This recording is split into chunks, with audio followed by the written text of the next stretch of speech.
This is going to be an updated CGC collection video. Last time I did this was probably nearly a year and a half ago. I had 3 books at the time, but now I got a few more, so I thought it was time to do an updated video. And there is one brand new book at the end of this that I'm going to reveal. So this isn't all rehashed stuff. There is a new book here to be seen. But starting off with XMen 94 was the first CGC book that I picked up ever. And this is 8.0 grade, white pages from August 1975. The X-Men first appearance of the new team in their ongoing series, issue number 94. So definitely a key X-Men book to have. The next one, I'm glad I got it when I did because it's starting to blow up with the announcement of the Punisher being a part of the Season 2 of Daredevil on Netflix. But this is Amazing Spider-Man number 129. First appearance of Punisher, off-white to white pages, February 1974, and CGC 8.0. Check it out.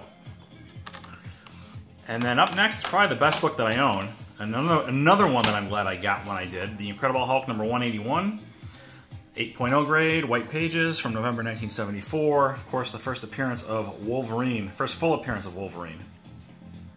Incredible Hulk 181.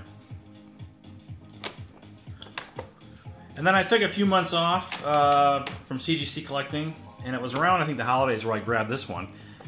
Luke Cage, Hero for Hire number 1, also 8.0, from June of 1972. First appearance and origin of Luke Cage, who's going to have a Netflix series also.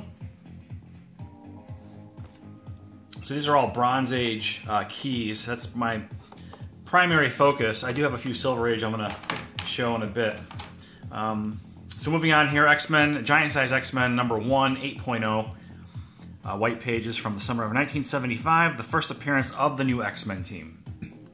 And the second full appearance of Wolverine is in this issue. 8.0 white pages.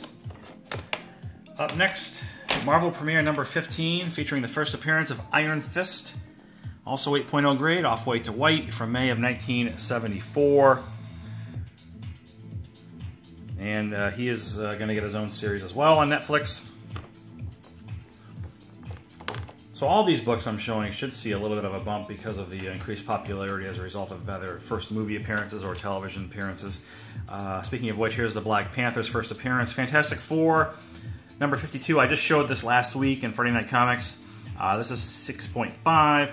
So with the Bronze Age stuff, my criteria is 8.0. Many of you know this, I've said it before. But with anything else, like Silver Age, for example, it's going to be across the board. If I do buy more books, I mean, there's no guarantee it'll be a 6.5. It could be a 5, it could be a 4. Unlikely it'll be an 8. Those are pretty pricey.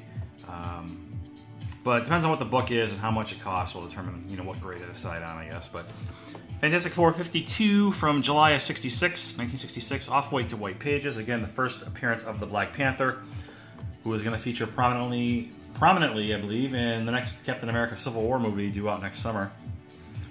And then also Fantastic Four number 45 from December of 1965. First appearance of the Inhumans. Also CGC 6.5. Off-white to white pages. And I think we're going to be hearing a lot more about the Inhumans in coming years.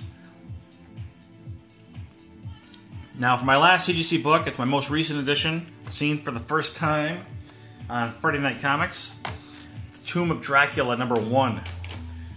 And this is CGC 8.0, of course, and off-white to white pages from July of 1973. And this book features the very first appearance of Blade, the Vampire Slayer. So another key Bronze Age book in my CGC 8.0 criteria. I'm not sure why I went with 8.0. I mean, it might have something to do with the fact that with regard to baseball cards from the 70s, my standard is PSA 8. Not that PSA 8 and CGC 8 have anything to do with one another because they couldn't be any more different. I think a near mint to mint CGC grade would be, I think, a 9.6. So anyhow, I mean, I don't know. It's my logic there, I guess, but 8.0 it is. Again, another key book. Some cheesy dialogue here on the front. Maybe your hot stuff back in Transylvania, but nobody messes with Blade, the Vampire Slayer. So there you have it. That's my updated CGC comic book collection, with this one being the newest. And this is from July of '73. I'm not sure if I mentioned that. Off-white to white pages. So there you go. Here's a run through on my CGC books.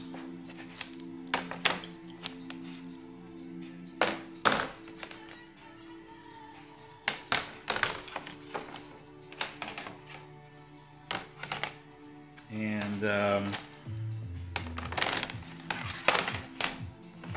where'd he go? There it is. All right.